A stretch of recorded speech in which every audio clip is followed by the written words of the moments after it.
Hi, what we're going to do is we're going to talk about paracentesis right now. And like any invasive procedure, the thing you have to do is clean the area first. Usually we just use a little chloropreps to clean the area.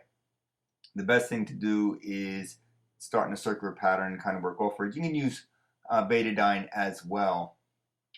Once the area is prepped, you have to raise a little bit of wheal with some lidocaine. Generally, just a small area needs to be anesthetized. So these are small catheters we're using. And then you put some deep lidocaine in as well.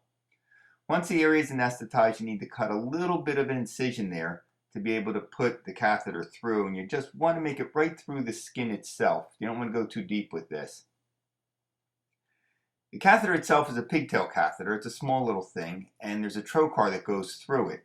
When you take the plastic sleeve off the trocar with the kits we're using, make sure you take that little plastic thing at the bottom off, otherwise the catheter won't fit all the way on. When you slide the catheter on, you can see it's straightened out by the trocar.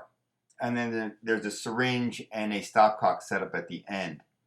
When you go to put the catheter into the patient, you're going to have a tendency to want to grip the end of the catheter. Don't do that, because that's going to go into the patient. Even if you're wearing sterile gloves, you don't want to do that. So don't hold the end of the catheter. Just kind of let it, it's like a sword, just kind of wiggle it in there. Get it through the subcutaneous tissue. You feel a little bit of pop there. And then you want to angle it up and then in, so you tunnel the tract that it goes in through. A little bit of pressure, and you'll see the patient jump a little bit when it enters the peritoneal cavity. At that point, slide the catheter off of the trocar. Don't pull the trocar out, because if you do that, the catheter may be outside the peritoneal cavity. And then once you've slid it in, you can remove the trocar from the catheter itself. At this point, you can take the dressing off, because it's easier to do that before you have all the tubing on it. The next thing you need to do is hook the tubing up to a bag to be able to drain this. You can see the stopcock on the end of it.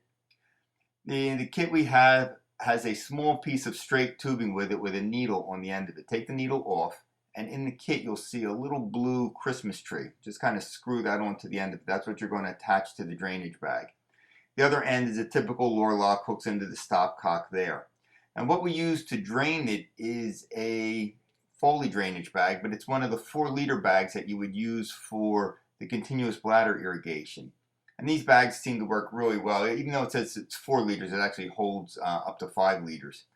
And what seems to work real well with these kits is to take the tubing and actually just kind of cut the end of it, cut that hard plastic end off, and it leaves you a little bit softer plastic piece of tubing.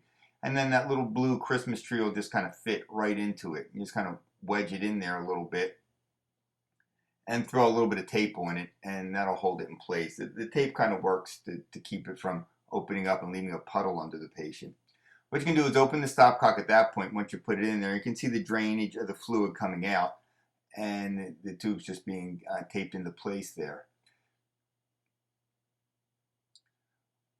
What I tend to do, though, is once I've taped it into place, is actually take the bag, and instead of hanging it off the stretcher, it seems to work better if you drain it onto the floor itself. I just tend to drop it right down on the floor. It can fill up a little bit better down there, and it drains a little bit more gravity to it.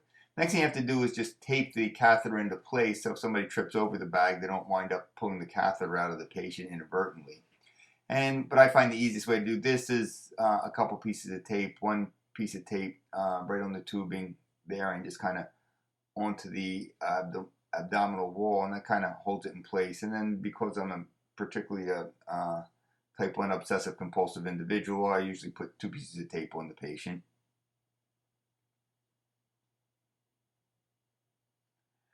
Another thing that I tend to do with these is actually tape it to the stretcher itself. Take a little bit of the tubing as it's running down and tape it to the stretcher. Again, this allows you that if someone is going to trip over the bag, or someone moves the stretcher and forgets about it, that will pull off before the catheter actually pulls out of the patient. One final thing I do is take a little bit of a piece of sterile gauze, wrap it around the catheter, and just throw a piece of tape on it. And at that point, you are done. Take your 10 liters off, and the patient can go home. Thanks.